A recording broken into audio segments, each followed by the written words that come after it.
Hi everyone, welcome to the Navigant Credit Union Broadcast Center. I'm GoLocal News editor Kate Nagel. Thanks for tuning in for 4 o'clock. 3 o'clock was Laura Afonso with food.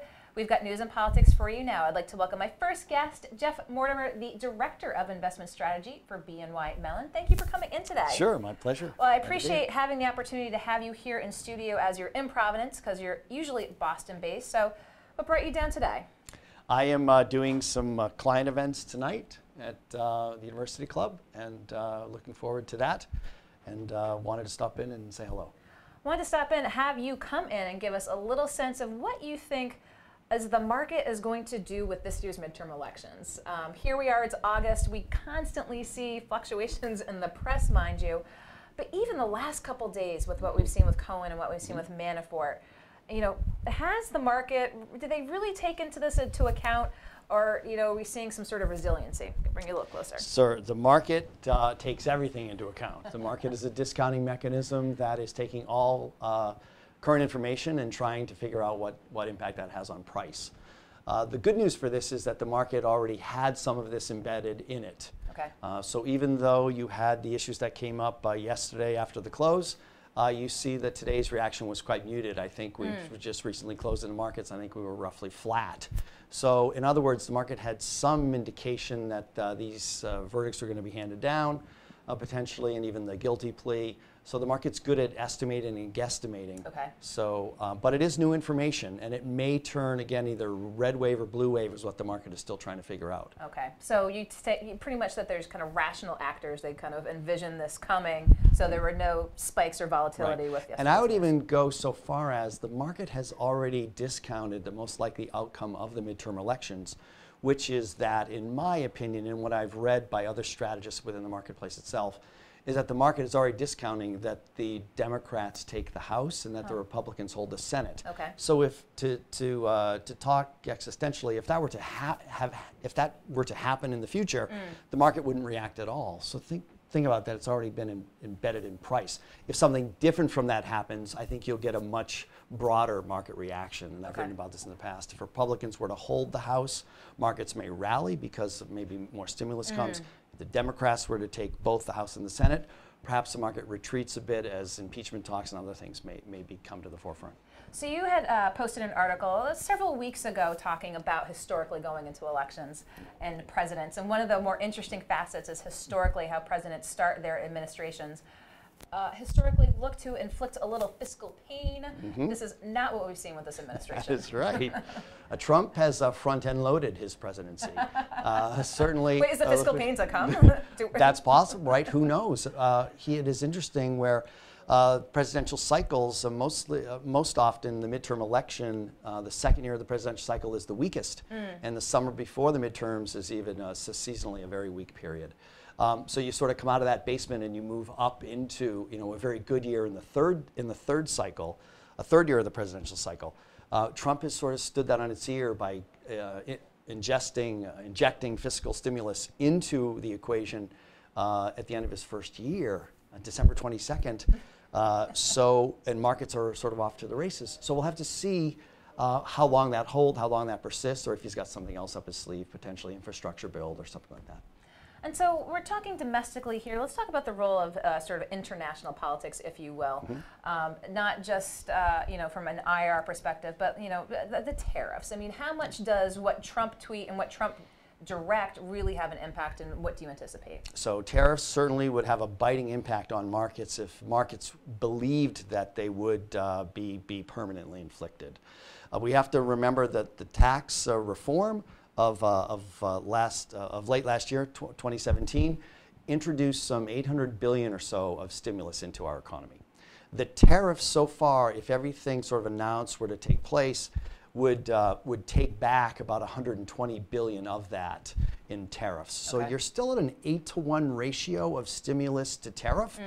The market is still trying to determine how much of those actual tariffs will perhaps bite and how much is instead being used as a negotiating tactic by this administration to the rest of the world to try to get fairer trade on behalf of the U.S. So far, the market's belief is, and what it is pricing in, is that things will end okay, that things will end all right, and this is bumps along the road that a lot of people are not taking time to sell, but sort of holding pat and even buying into, because some even think, and I've read this from others, is that we could end up in a better place than we are today with freer and fairer trade and lower tariffs overall.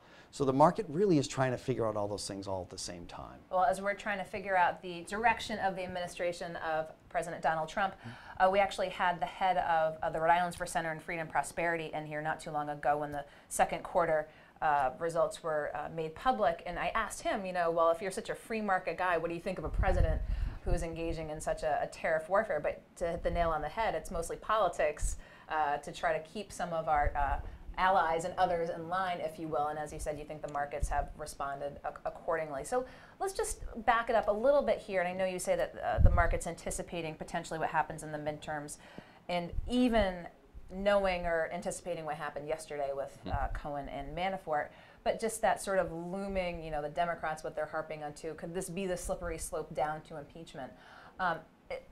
If that were the road that Congress were to go down, would it have an impact? Or as you said, the market's really, kind of hedging against that already.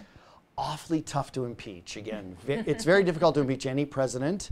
Remember, Clinton was impeached, but pardoned eventually, I think, by the Senate. I mean, Nixon was clearly impeached and then resigned. So it is very rare to do that.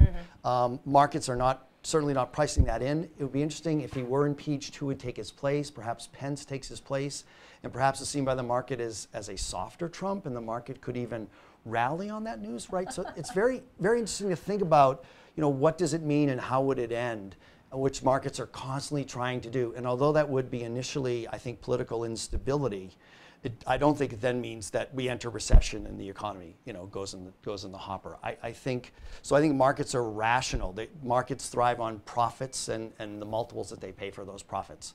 And as long as the backdrop remains favorable, I think this market will continue to remain amazingly resilient until our next recession comes. And I think that's inflation. That's because of inflation. I think inflation is the important variable that the market is really paying attention to. Okay. Inflation comes from two things. It comes from wage pressure. We're already seeing certain wages and harder to hire workers. Certainly, I think Providence is among the cities in which I think a lot of business owners, entrepreneurs are finding it hard to find actual help. Unemployment rate incredibly low. That puts upward pressure on wages, of course, all else equal. The other thing that puts upward pressure on inflation is certainly bank lending and velocity of money and turnover of money. And so I'm monitoring those things very closely, and both remain very well behaved for this late in an economic cycle. Markets have, today is the anniversary, or today actually this market now passes and becomes one of the longest on records of a bull market run. Wow. So it's been uncelebrated. It has not been a sort of an appreciated bull market. A lot of people I think are underinvested in this tape, unfortunately. Okay. But I think we have, until we get our next recession because of higher inflation, I think we have probably another 12 to 18 months at least, of which a market I think that continues to grind higher and remains incredibly resilient in spite of some of the things that are, even over the last couple of days. Turkey, right, a week or 2, 3 weeks ago, even those things are thrown at it, and market's amazingly resilient at being able to withstand some of that things. Valuations are still reasonable, and I'm not bullish or bearish innately. I just continue to see sort of a decent fundamental backdrop underpinning this market. That'll eventually go away. It's not going away yet. Anytime soon. Well, I was gonna say, are you bullish? And you said not innately, but not innately. Not innately. Not innately. I want to be right. I want to give our clients the best advice that I can. Been doing this for 30 years, and separating really, signal from noise. That's what I'm always attempting to do. Well, speaking of clients, you've got clients to go see here in Providence, but I'm Yes. so glad we were able to pick your brain a little bit for the benefit of our viewers My here in pleasure. the studio. So Jeff Mortimer, I'll let you go off to the races. Thanks. And don't go anywhere. We're going to come right back here with our next guest in the Navigant Credit Union Broadcast Center.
Hi everyone, welcome back to the Navigant Credit Union Broadcast Center. I'm GoLocal News Editor Kate Nagel.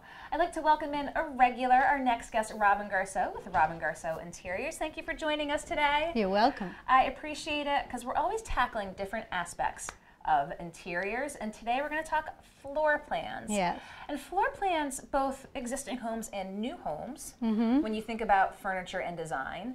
And let's start with what you had talked about, a wish list. If you are designing a home and you have the opportunity and you have a sense of what you think it might want to look like, you really have to incorporate what that square footage is, or all of a sudden you might end up with more space than you wanted or less. So let's start with the wish list. The wish list. I always say to people, if you're going into a custom design build or you're doing a major renovation, you always want to start with the wish list. What do you need and what do you want? So you may need a dining room that seats 12 people. You may need a living room that seats 8 people. So those are the first things that you absolutely need. You need 3 bedrooms, you need 3 baths. You would like 5 baths, but you need 3. So I always kind of say, you know, you need wants and needs and go with the wish list right from the beginning.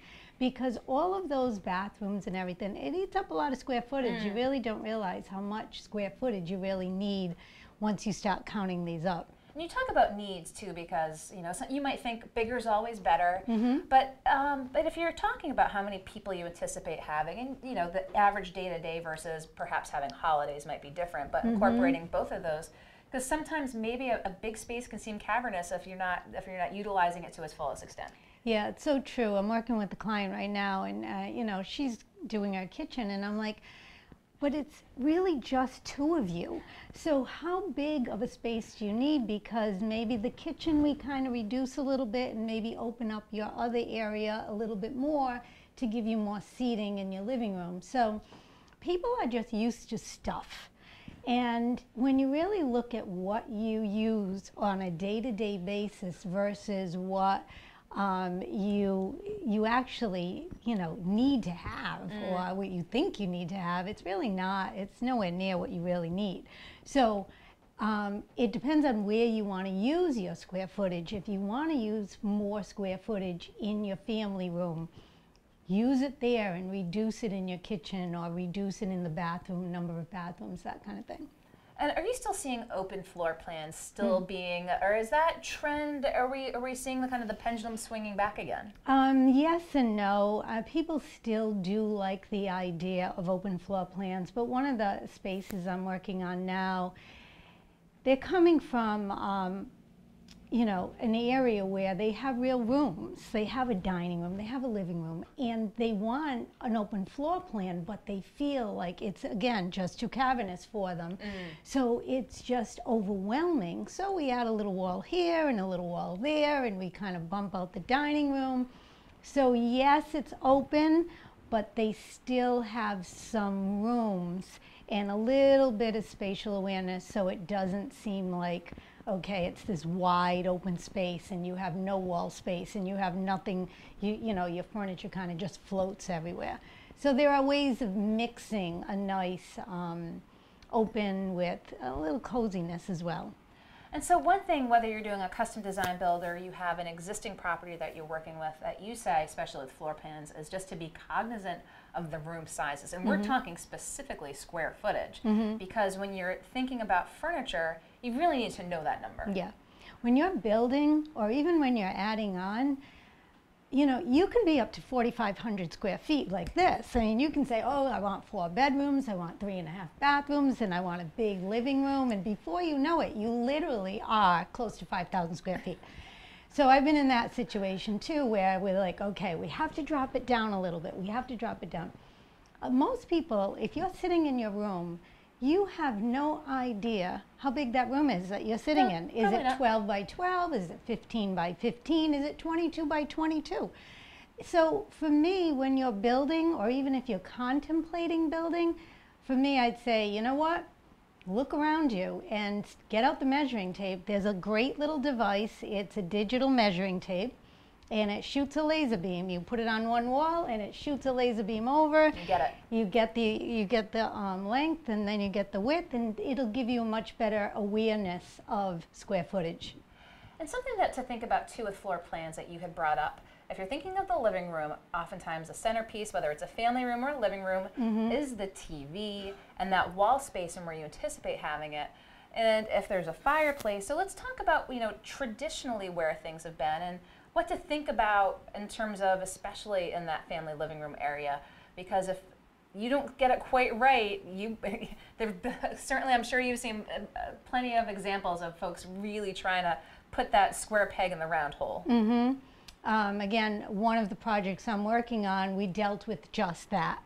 The trend has been for quite a while, fireplace with the TV over the fireplace. And there are a lot of people that don't want to be watching their TV over the fireplace. So if you're able to do a custom design build or a major renovation, we say, okay, let's not do the TV over the fireplace. So what we did was I strategized the area in a way where the sofa, we've got two sofas, one is facing the fireplace and one is facing the TV. So now you have the beauty of both.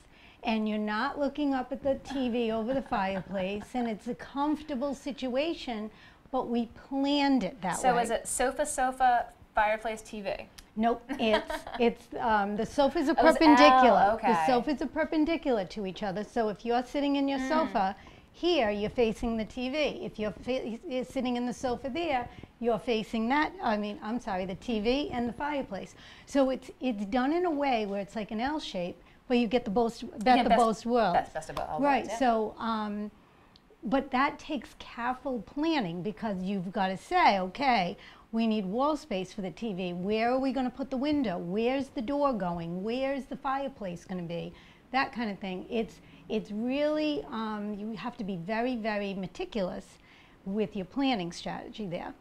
Yeah. And last thing with floor plans I wanted to touch upon today, as we had discussed earlier, is really thinking about how the outside and the inside interact, and specifically as it pertains to windows. Yeah. And light coming in and how, again, what's outside the windows have an impact on what's taking place inside. Yeah, because you look at the outside plans and they look really beautiful, and then you go on the inside, and the inside, oh my God, it looks great. You're looking at this, and then you realize there's a window in your shower that's all the way over to the left, and now what are you going to do with the tile? Or in one of the situations we kind of ran into, it was already done, so we had to come up with kind of a creative way of using the molding, where in the same room you had one window one side, it was a double window, and another double window on the other side, but one had more space in between. They weren't quite the same, but they would kind of look the same. So the moldings were going to be different. So I figured out a way to make the molding step back, and it looks nice because, okay, now it speaks to each other without being kind of strange. But yet you end up in those situations, if you don't think of it ahead of time, one was on a side window, one a wall, and one was on a front wall, and you just don't think of those things while you're in the throes of it. Well, I have to say, Robin, having you in and going through piece by piece with houses and what to think of, I think if someone were to string together all of the episodes of talking to you, they would have hired an interior designer, because specifically, breaking down what to really think of, again, when you're thinking of design, thinking of custom build design.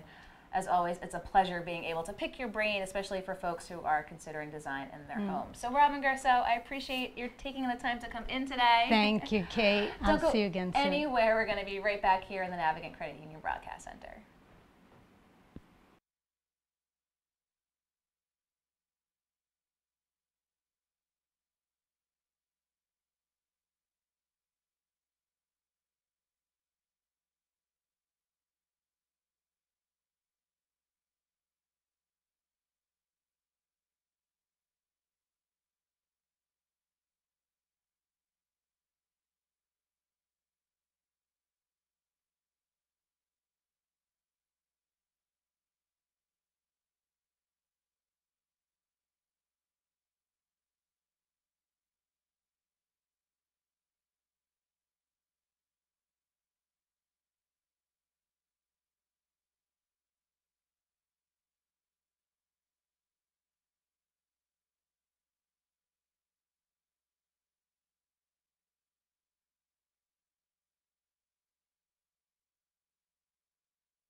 Hi everyone, welcome back to the Navigant Credit Union Broadcast Center. I'm GoLocal News Editor Kate Nagel.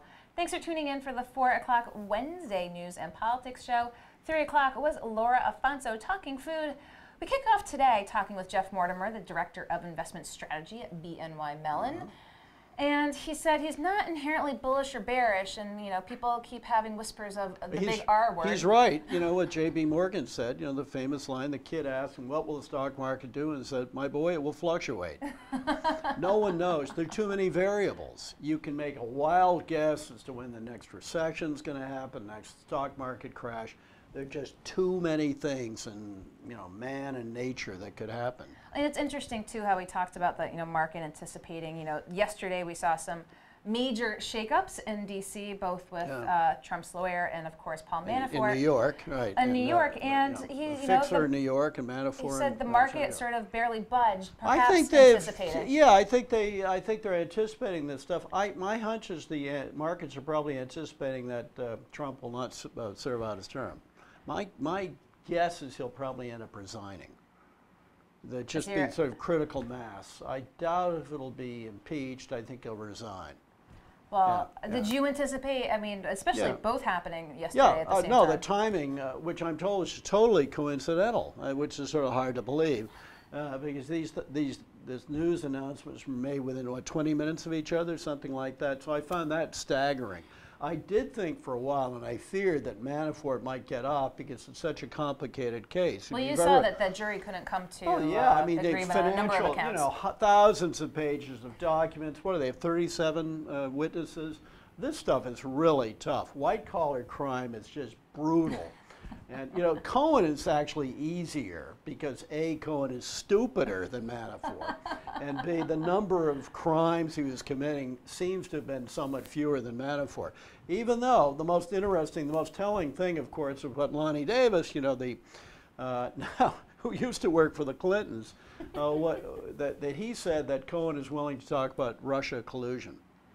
So that really should be that's the big story. Now, we don't know what that involves, but we do know that Cohen was a total sort of sycophantic valet of Trump for quite a few years. Sycophantic valet. Valet, right, sycophantic valet, and yes, your boss, yes, your boss. And so he's very, very close to what Trump is up to, and I'm sure he's got some stuff to sing. How much, we don't know. And Mueller, you got to give Mueller credit. He runs a tight ship. We don't know what he's got. So it's interesting, I'm sure you saw the reaction yesterday. And, there was some along the veins of, well, is it really the most corrupt administration, or are they just getting caught? No, I think it's the most corrupt. You've got to look at the backgrounds of the people even before they join the administration. Trump is, by a factor of about 10, the most corrupt president. And the people around him are the collection of grifters and con men and thieves that he's surrounded himself his entire career. And everybody in New York knew this, and that's why only 9% or something of the people in New York voted for him for president. And whether he's going to end up in the slammer in the fullness of time, I don't know. It could come out of a state court because he has. You realize the states can prosecute too. All these characters. So we've talked about this time and time again. Midterms around the corner, and we talk about the pocketbook. We talk about the pocket, and obviously prevailed in 2016. Does this move the needle, and how are folks going to react accordingly at the voting booths? Yeah, a bit. I think the Trump fans it's a cult, as Senator Corker, a Republican senator from Tennessee, said it's a cult now, and they'll follow them maybe even off a cliff like those lemmings, those rodents in Scandinavia. But I think, it'll erode the Republican support some. The other thing will hurt them economically a bit is that wages are not keeping pace with inflation. On the other hand, the stock market is up. There's certain things which are good for re-election and good for the Republicans. I don't think it has much to do with. It's more sort of in spite of than because. But there's no doubt about the simulated effects of the tax cuts. It's also, the federal government is borrowing a lot more money. Everybody's borrowing a lot more money. The most distressing thing is corporations are borrowing money to do buybacks, which I don't much like. But, things have been kind of goosed. The unemployment rate's low. It's lower than it's been since, I think, about the last year of Bill Clinton's administration. So that's sort of an offsetting force. So it's basically corruption, massive corruption, the reaction of massive corruption and a strong economy. I think a more fragile economy than a lot of people are willing to admit, because so much is based on borrowed money. But yeah, so I wouldn't be surprised. I think the Democrats will narrowly take the House. I don't think they'll take the Senate. I think the Democrats will probably win a couple of governorships right now. But a week is an eternity in politics. A week is an eternity in politics. That's right. Well, let's talk about another national issue that has some Sure. local implications here. Let's talk about what transpired in Pennsylvania with the Catholic Church. Yeah, just And what shameful. we saw Yeah. here was a renewed call by several legislators who had put forth legislation last Yeah. session to say, let's be on par, at least with Massachusetts, for a Right. statute of limitations on childhood sex abuse crimes. Yeah. That's 35 years past the age of majority. I believe Connecticut Yeah. is 30. Rhode 30, Island, yeah. it's currently 7. That's ridiculous. So, that has to change. That has to change. number It should of be. It legislators should be turned out. pretty much in line. Small area, small compact area. It should be pretty much in line with Massachusetts. That's a very serious prove offense. the role and the power of the Catholic Church in Well, the state? I don't know so much the power of the Catholic Church now, but certainly in past years, it was certainly very powerful. Even the first time we lived here, the bishop had a lot more power than, of course, it's true all over the place, had a lot more political power than he has now. Well, it is interesting. We did have much the more piece this week influence. about the Catholic Church is under fire and under heat in a number of areas, Right, whether right. it's the St. Joseph's Pension Fund, where the potential is for the Right. pensions of the lay persons. And But, now, again, the legislators making the call here. Because apparently there was a deal cut last year, or there was Yeah. a deal put on the table. It wasn't cut. It was the Speaker's office wanted 15 15. years. Yeah, Carol yeah. Hagan McEntee Yeah, was saying 25, and they all came out this past week and said, no deal this year. It's 35 or... Yeah, and I think 35 is fine. I mean, that's a serious, it's a kind of physical assault kind of case, and absolutely, I think that's fine. Again, I think this didn't happen before, because this sort of thing didn't happen before, because most of these cases were hushed up. There are payoffs made and all this stuff. And the other thing is, we said a minute ago, the Catholic Church used to have much more power, especially in southern New England, than it has now. I mean, I remember when Archbishop Cushing, later Cardinal Cushing, in Massachusetts, was effectively the most powerful guy in the state, politically and even economically, because they own so much property, and educationally. And that's one sad thing about all this. I'm speaking as the husband of a former art teacher in the Catholic schools. They had great schools, in which they were serving the needs of poor people, and in the hospitals, the health care. The Catholic dioceses around the country did great social welfare stuff that government wasn't doing, and I think that would be missed. Yeah. Speaking of welfare and state or corporate welfare, Yeah. if you will, let's talk about the Paw Sox. Yeah, I think Heading up it's to very Worcester. hilarious. Yeah, I think in the Worcester thing, I think all that was done. Remember, we've been complaining for a year. What's going on up there was all done in secret. And I think that maybe a little buyer's remorse going on, because this is going to be astronomically expensive. It's You based have on, a little gleeful tone about well, this. yeah, because it's so predictable. It's this huge. They're going to borrow. Worcester is going to borrow $100 million, not including interest. Remember, not including interest for. With an emphasis on the Worcester. Yeah, on Worcester, right. And somehow with the hope that there'll be enough revenue generated by ticket sales and development around the stadium to pay for it. There's absolutely no indication that's going to happen.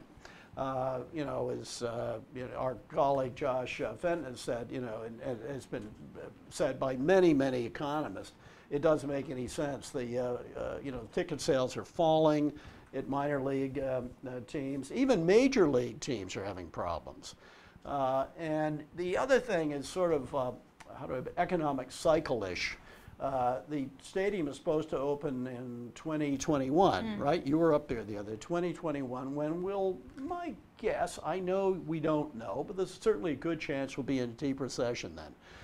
And the period up to then, interest rates are going up. So how does this work? They talk about, Worcester, the second largest city in New England. It's a little misleading. The city itself, the metro area, is much smaller than Providence. Well, it's interesting. Much smaller. I was in Pawtucket today. The governor and the Mayor Grabian finally, here we are, Wednesday came out. Yeah. But both of them, basically made the same. They speech, tried. Is that they tried? I but give them it was credit. they tried, but we weren't going to do anywhere near close No. to this. We couldn't compete with this. Yeah. This basically what they said, a ludicrous offer coming from Worcester. Yeah. I think macroeconomically it is ludicrous. It's hard to see how it's going to work. It will make people in Worcester, or at least baseball fans, feel better for a while. And not everything in life is money. It makes people, whatever percentage of the people in Worcester are going to go to the baseball games, 2%, 5%, it may make them feel better. Well, did you see as well? I mean, let's be honest. I don't know quite the breakdown in Worcester of again the Yankee fans to the Red Sox fans. Yeah, that's pretty much to what we have 90% here. Red It's Sox much more there. Red Sox fan, and one of the things that's been pointed out since some of the details were revealed on Friday was this language of an intent to purchase build a stadium. Right. It was all a AAA baseball team. Yeah, so we picked that because, of course, these guys come and go. I think the thing to remember about baseball executives and baseball owners, unlike the fans in the cities, they are not romantics. They go where the money is. They want to maximize their profit. The romanticism is on one side. It's very much from the The fans. sheep are romantic. The shepherds are capitalist. Well, we had the piece today. There was a former Telegram exec who made the point, pointing that out, that very point, saying, "Hey, Worcester, you could end up with the Pawtucket Pirates." Okay. That's right. You might not get your beloved AAA farm team of the Red Sox. That's right. And they point to like the renovations in Baltimore, the Camden Yards and all that. But you want to go to? Has Baltimore really improved a lot with Camden Yards? I guess right around Camden Yards. That area. Right, I've been the there. inner harbor. Yeah, But that's it. But you go but several the rest blocks of away the from city, there. well, their shows was The Wire and stuff. We'll That show is you the what's that's Baltimore. That's the city. So it doesn't seem to have caused a massive improvement in the city. As you said, for the area. shepherds, but perhaps not the sheep. So I've gone through my cheat sheet. What's on yours? Yeah, let me see. What else are we going to talk about? One thing, you talk about a place like Pawtucket, sort of struggling old mill towns. Why not just disincorporate, and then have the state split up the territory amongst neighboring communities? That's actually, I suspect, been suggested. But why can't people think about that? That may be the solution. That's outside the box. And the state can do it. State can. The cities and towns are children of the state. They can do that. That may well happen. There's also, moving along with other economic development plans, there's David Collins, who's a columnist for the Day of New London, suggested maybe that legalizing prostitution at Foxwoods be a good thing to kind of keep them going. As you know, the big casino houses have had a lot of economic problems lately. Mohegan Sun and Foxwood, both of which are allegedly owned by Indian tribes. And so he said, throw in the mix prostitution, And my reaction is, why not? It's no more immoral than losing all your family's money at the slots or at the poker table. Why not? It's what made America great. Diversification is good. We're all in favor of diversification. Very interesting proposal. And the other thing, I just do this brief rumination on air conditioning. The old days, because New Englanders refused to admit that it got hot. In fact, it gets just as hot as Florida, maybe hotter, just for not as long. So you ruminate on AC, and what's we your used to go down to conclusion? the cellar in my time and sleep in the cellar. These big, granite walls and stuff. We'd go down there, and then of course, in the turn of the last century, a lot of houses had sleeping porches facing the southwest where the prevailing wind comes from. So I think maybe we should sort of return to sleeping porches? diversify. Yeah, because air conditioning, it makes you cool, it makes everybody else hotter. As you're running an air conditioner, it creates much more heat than cool. That is true. So I'm sort of thinking about how to address with that. And there's some other things I'm going to talk about. But you'll have to blue wait to read states. it. Okay. Blue states and red states, and how red states are generally takers of federal money and blue states are givers. Except for Rhode Island. Except for Rhode Island. Right. As always, we're an As outlier. always, that's right. So if you want to read Bob's ruminations, read them on Sunday. It's the must-read in Rhode Island. Bob Wickham, as always, thank you for taking the time to come down. Don't go anywhere. We'll be back here with our next guests in the Navigant Credit Union Broadcast Center.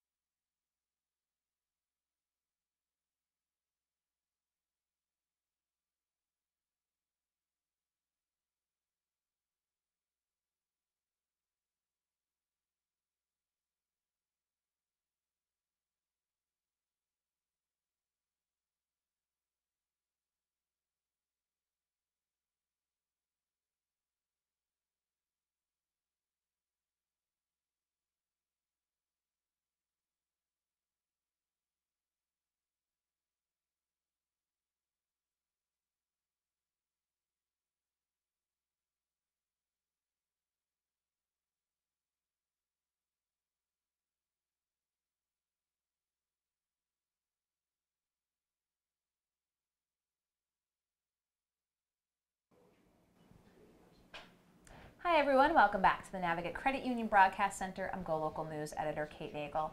We'd like to thank you for tuning in to the 4 o'clock News and Politics Hour. I've got a guest here coming back because of an event taking place this Friday. Mike Gallipo, thank you for joining us. Thank you. Friday is going to be here in the state and internationally. It is International Overdose Awareness Day, and there's going to be events taking place here in the state basically to recognize the day, recognize the epidemic, and recognize the need to, again, continue to work on ways to approach this. So tell us a little bit about the day and what to expect on Friday. Yeah, sure. So Friday, August 31st, you're correct, is International Overdose Awareness Day. Rhode Island is the first state to launch a coordinated multi-city statewide event. And part of our work on that date is to launch a new program, thanks to a law that was recently passed to recognize the legality of narcotics testing supplies and additionally narcotics testing supply services. So a person is allowed to assist another person in determining the contents of the substances they're consuming. And the idea is that by providing this education into the community, we will help to reduce the death or the risk of death from overdose as a result of people consuming completely unknown substances. So for many people, the certainty of knowledge of the contents of their substance will lead to a change in their behavior that we know also leads to a reduction in the risk for death from overdose. So on the 31st, we can expect to see several events occurring across the state, starting in Burnside Park in Providence. We're going to be having a community drum circle for community healing. There will be a number of community agencies represented there, including Ride Cares, the Rhode Island Users Union. I believe Lifespan and Merriam Hospital will be there with Pony, distributing naloxone as well and doing some community education there. So that's from 9 to noon in Burnside Park in downtown Providence. So moving on from there, we'll be having an additional event with Art in the Park in Washington Park in Newport. And if you're in the northern end of the state, and that starts at noon and will last from noon until 4. And if you're in the northern end of the state, then from 1 o'clock until 4 o'clock, you can either go to 55 John Cummings Way or 800 Clinton Street in Woonsocket, where you can join CCA and the Woonsocket Prevention Coalition in having some activities for folks out there and raising awareness and doing some education. So let's talk a little bit about that, the development now with enabling folks to be able to determine what's in the substance and the drugs. And let's talk about fentanyl. And let's talk about it, you approach things a lot, this from the user standpoint. Will this have an impact on sort of the dealers and what's actually being on the market, knowing that folks are going to have a better sense of what it is that they're actually utilizing? So we have found in study, and there are several studies that were conducted recently at Brown School of Public Health, that there are some changes not only in the behavior but in the accountability. Yeah. And one of our goals is that we do hope that people in the distribution end of the market will continue to make use of these products and hold themselves accountable, and to make sure that they're letting their consumers know what's out there, because their consumers are going to have access to these tools now. So there is a higher degree of certainty around that. And this, of course, is modeled after what we know works in virtually every other industry in our country. I mean, we use testing and consumer product safety alerts as mechanisms of consumer safety in every other industry in this country. And so this really is not a radical departure, but more just integrating some of those mechanisms that promote safer communities and safer consumption for people who are participating in the marketplace. What have you, I'm sure you've heard from those folks, and you hear it all the time. They're like, well, folks, they're illegal substances. They shouldn't be using them anyhow. What do you say to those folks as we're here in studio? Well, as a civic society, I think that we have to come to grips with, we're either going to be permissive about somebody dying or we're not. And where I stand, I don't feel as though somebody struggle with, particularly an addiction, and an addiction underneath casual use, because there are two different groups of people. You have recreational users, which can use somewhat responsibly and sometimes entirely responsibly. And we don't talk about that because of the context of criminalization, that culture also exists. It's part of like a forming and a norming process for a lot of young people. They go to concerts, they go to music festivals, they travel, they want to experience new things, they want to change the way they perceive the world, and this is just one tool for them to be able to do that. What we are doing is we want to promote the safest conditions possible for people that are having relatively normative ranges of human experience, and then providing specific, particularly supportive interventions for people that are struggling with addiction, which is a separate health condition that can be chronic, it can be lifelong in duration, and it can sometimes impact somebody's ability to have good judgment. And so we want to be able to insert conversations with people on a regular and ongoing basis where they're getting engaged by their mental health and their medical providers, they're having more genuine, open, and honest conversations about their personal health. And we want to encourage people to take care of their personal health, even if they are using substances. And we know that the outcomes of that, the outcomes for our society, and particularly being a civic society, we want to encourage autonomy and for people to have the liberty to choose to do the best things that they can with the knowledge and the tools that they have. So this awareness day taking place, Mike, on August 31st, I mean, you talk about the testing capacity, and that was a big aim of the community during the General Assembly session, that now moving forward, as you said, you're going to embark even on the greater public education campaign. What do you envision as, we're a news and politics show here, looking into sort of the next year and the next session as to what, you envision looking to see from the state's perspective as being able to sort of address the community holistically in addressing overdose?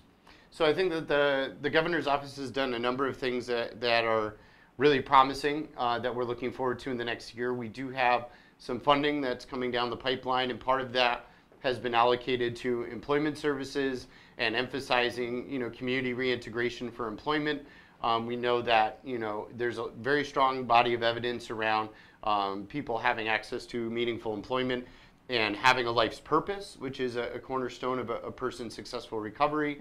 We want to start to integrate more of those principles of our recovery into a more expanded continuum of care, an expanded understanding of human health and how that interfaces with our society on so many levels, right? And so I think that's one really exciting aspect of what's coming out. I'm really excited to be able to track the outcomes of this program and to be able to use those outcomes to support not just work that's happening here locally, but also to inspire other states and other communities around the country who are also similarly challenged to continue with their fight and continue to lead the country. I've been very proud that Rhode Island has been leading the pack as far as our progressive strategy in harm reduction to deal with death from overdose. And I think that our numbers show that. We've seen a reduction while the rest of the country has seen continued increases. I think that is profound.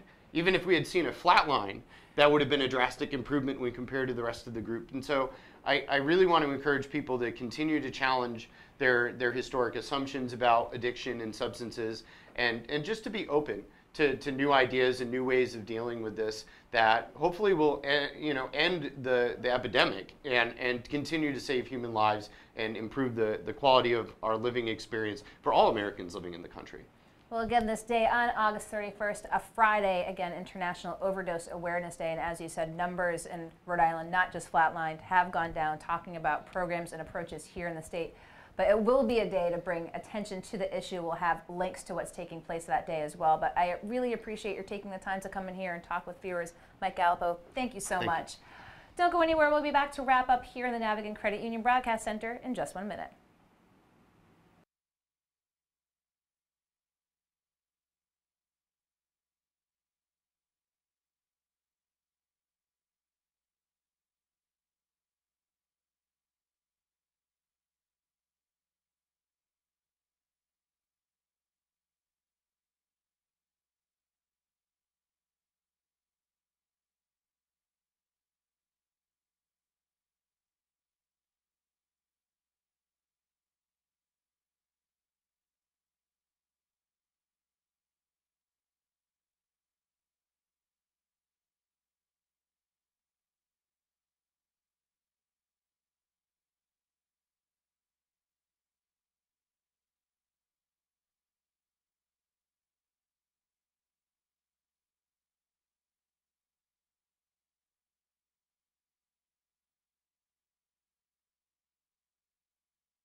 Hi everyone, welcome back to the Navigant Credit Union Broadcast Center. I'm GoLocal News editor Kate Nagel. Thanks for tuning in this Wednesday afternoon. We have been very busy today here at GoLocal. At 11 o'clock, went to Slater Mill, was able to hear from Pawtucket Mayor Don Grebian, Governor Gina Raimondo, Lieutenant Governor Dan McKee, again, making remarks regarding last Friday's development of the Pawtucket Red Sox's intent to build a stadium in Worcester. You can watch that on GoLocal Prov's Facebook page. 3 o'clock was Laura Afonso with food, talking poke bowls and sweets. And then lots of news and politics during the 4 o'clock hour. Jeff Mortimer, the Director of Investment Strategy at BNY Mellon, here in town today talking with us about market outlooks and as well as in conjunction with potential for the midterm elections.